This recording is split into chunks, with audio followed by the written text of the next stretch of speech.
ये खबर पारुल यूनिवर्सिटी द्वारा प्रस्तुत की गई है। यूपी में क्या फिर बदला सियासी खेल? पीडीए के सामने भाजपा का नया प्लान। मिशन 2027 यूपी में बड़ी तैयारी। क्या कुंद होगी पीडीए की धारप?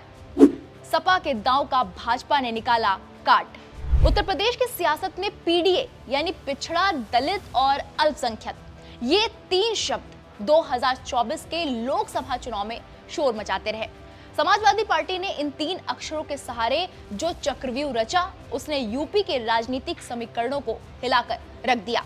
लेकिन अब वक्त बदल रहा है। 2024 बीत चुका है और नजरें टिकी हैं अब मिशन 2027 की रणभूमि पर।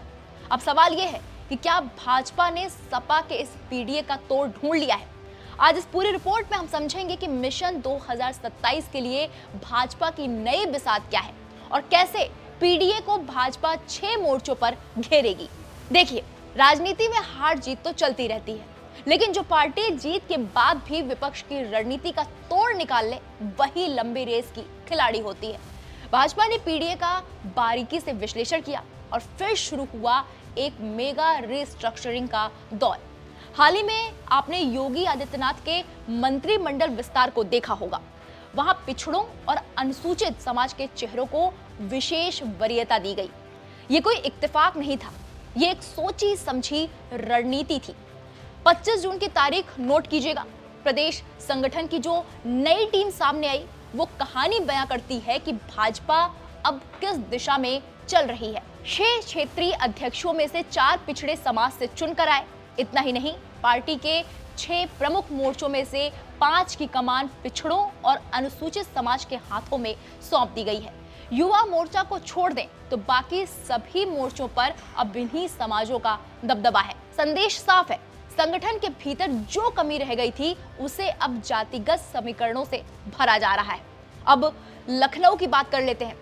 3 और 4 जुलाई ये 2 दिन बेहद महत्वपूर्ण है। राष्ट्रीय अध्यक्ष नितिन नवीन और राष्ट्रीय महामंत्री संगठन बीएल संतोष प्रदेश के शीर्ष पदाधिकारियों के साथ जो मंथन करेंगे, उसका एजेंडा एक ही है, पीडीए के चक्रव्यूह को कैसे तोड़ा जाए। ये एक ब्रह्मास्त्र तैयार करने की प्रक्रिया है। अब जरा उन इलाकों की बात करते हैं जहां किसान सबसे बड़ा वोट बैंक है। मेरठ से लेकर मुरादाबाद तक की पट्टी, मुजफ्फरनगर, शामली, बागपत, बिजनौर, हापुड़, बुलंदशहर, यहाँ के फिजाओं में अब एक नई योजना गूंजने वाली है, विकसित भारत जी राम जी। किसान मोर्चे की जिम्मेदारी देवेंद्र चौधरी को मिली है। उनकी अगुवाई में पार्टी अब गांवों में चौपाल सजाएगी। क्यों?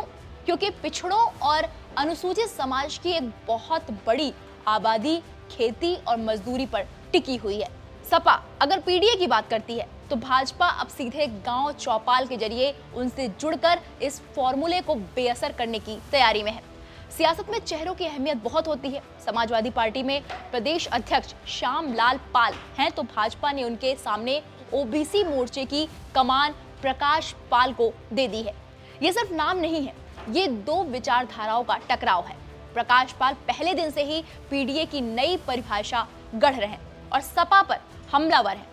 वहीं मिश्रिक के सांसद अशोक रावत को अनुसूचित मोर्चे का प्रमुख बनाकर भाजपा ने एक तीर से 2 निशाने साधे हैं। संगठन को भी मजबूत किया और जनप्रतिनिधियों का भरोसा भी जीता।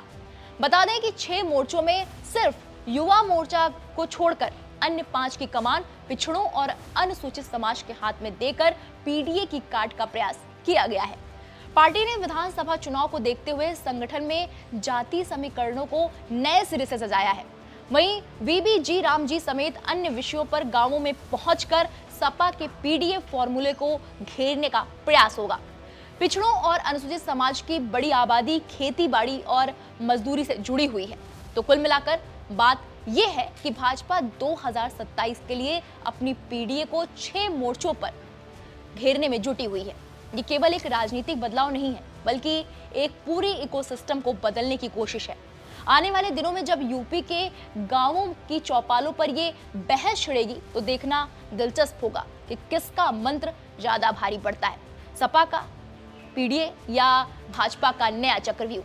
फिलहाल मिशन 2027 का बिगुल बज चुका है। आपको क्या लगता है, क्या भाजपा का ये नया जाति समीकरण सपा को टक्कर दे पाएगा? कमेंट बॉक्स में अपनी राय जरूर बताएं। देखते रहिए दैनिक जागरण न्यूज।